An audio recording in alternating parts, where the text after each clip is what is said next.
안녕하세요. 조성태 박사의 생긴 대로 건강톡톡 아나운서 김민영입니다. 인간은 사회적 동물입니다. 그래서 절대 혼자서는 세상을 살아갈 수가 없죠.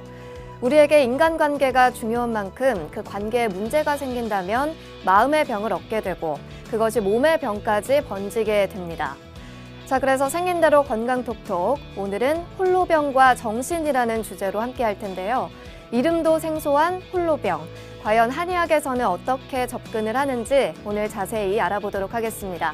조성태 한의학 박사님 모시고 강의 청해 듣겠습니다. 박사님 모십니다. 어서 오세요.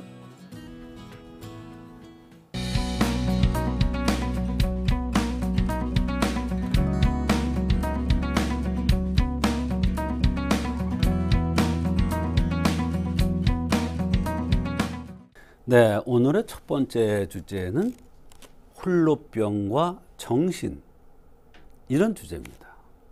홀로병, 혼자 살면서 여러 가지 증상들이 나타날 수가 있는데 그것이 신경, 정신과 연관돼서 나타나는 경우가 있다는 얘기예요. 무슨 얘기냐? 이상하지? 아니, 왜 혼자 사는데 병이 와? 이렇게 생각할 수 있죠. 그런데 사람 몸에는 양두와 음두가 있습니다. 양두, 음두.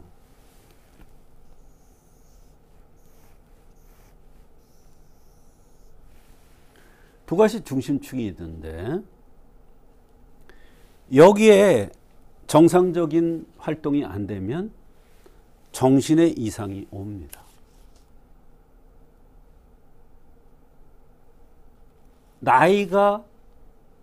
결혼할 나이가 됐는데 결혼을 안 했어요. 출산할 나이가 됐는데 출산을 하지 않았어요. 이거는 여러 가지 원인에 의해서 그럴 수가 있죠. 뭐 종교적인 의미도 있고 또 개인적인 사정도 있고요. 그런데 병이 없이 건강하게 대부분 사람들은 잘 지냅니다. 그러나 간혹 보면은 요것 때문에 병이 오는 경우가 있습니다. 그래서 오늘 주제가 홀로병과 정신이라는 주제로 삼은 겁니다. 요거 들어보면 좀 의미가 있는 그런 내용이 되겠습니다. 자, 홀로병이라는 것은 독음무양이라고 또 표현을 합니다. 독음무양.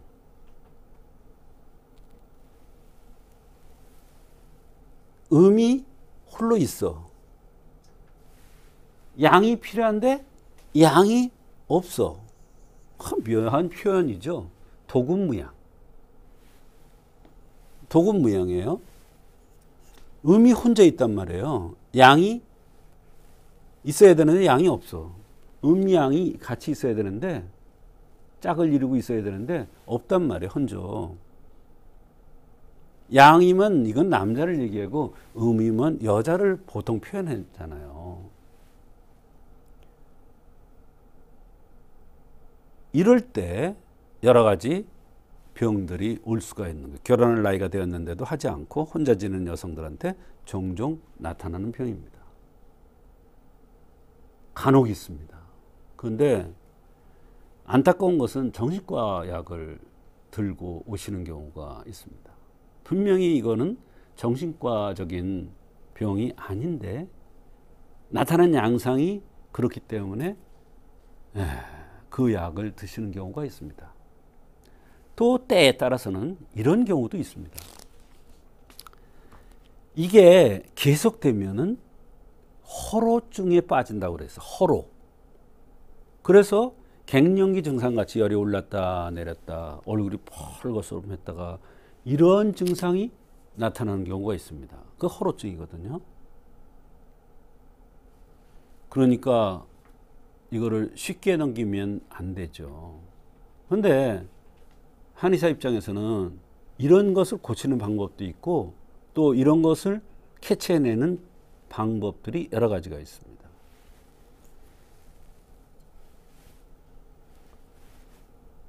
음만 있고 양이 없으며 그렇게 되면 음양이 다 토요. 원만하게 지나는 게 아니라 다 토요. 그렇기 때문에 추웠다 더웠다 합니다. 이렇게 추웠다 더웠다 하면 어떻게 되냐면 사람이 망가집니다. 너무 추워도 사람이 큰 병이 오고 너무 열해도 열독이 됩니다. 열독이 되면 다양한 병들이 와요. 조직이 변화가 올 수도 있어요. 그러면 암 같은 병도 옵니다. 또 사마귀 같은 거, 뭐 이상한 형태로 피부병이 나타날 수도 있습니다. 두통, 말할 수 없는 두통, 이런 여러 가지 병들이 올 수가 있습니다. 그래서 이렇게 추웠다 더웠다 하고 나서 이것이 오래 지속되면 결국은 허로가 돼버립니다. 허로가 돼버리면 정말로 모릅니다. 그때는 어떻게 알아? 증상이 정말 노쇠 현상으로 인해서 나타나는 거하고 똑같아. 예. 진액이 고갈돼서 나타나는 증상하고 똑같아. 그걸 허로라 그런다 그랬죠. 허로증. 예. 그래서 증상이 가볍게 나타나기도 하고 또는 한 단계 더 심해지면 증상이 정신과적인 형태로 심각하게 나타나기도 합니다.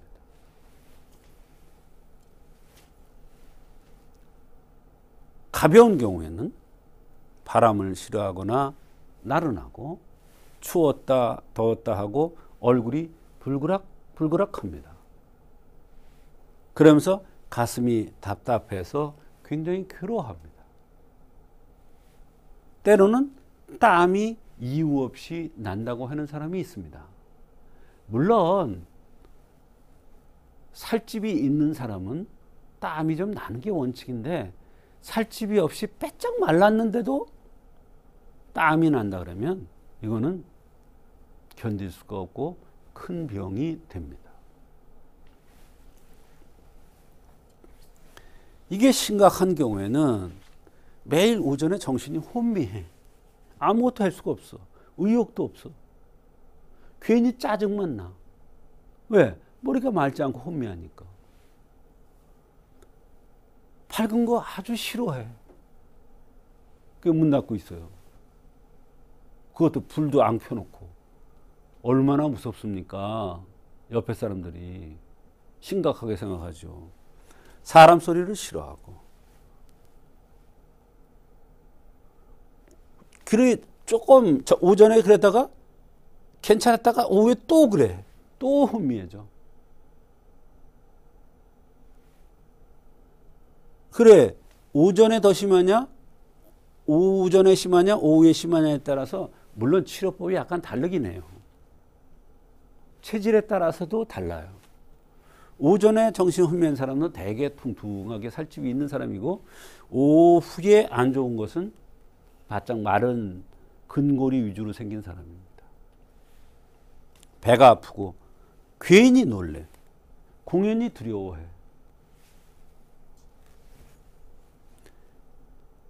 심각한 경우 중에 또 약간 일을 하거나 월경이 있을 때는 이 증상들이 더 심해져요.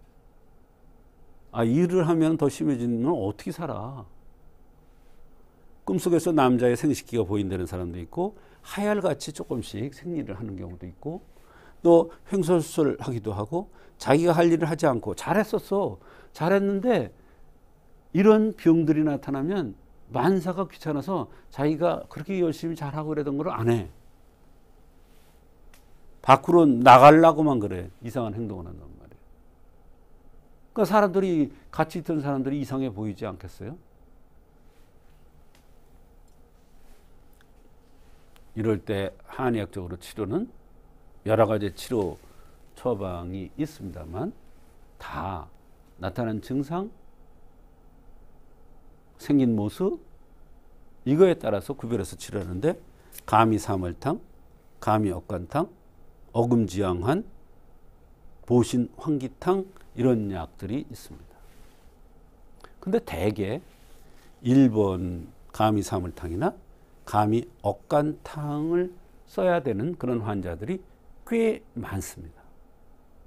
아주 종종 봅니다. 거꾸로 얘기해서 증상이 이상해. 그런데 감히 억간탕을 썼더니 너무너무 사람이 의욕적으로 되고 행동이 화를 그렇게 막 내던 사람이 화도 안 내고 정상화되면 아, 이것은 바로 홀로병이구나. 이렇게 판단하기도 합니다. 판단의 방법이 여러 가지가 있어요.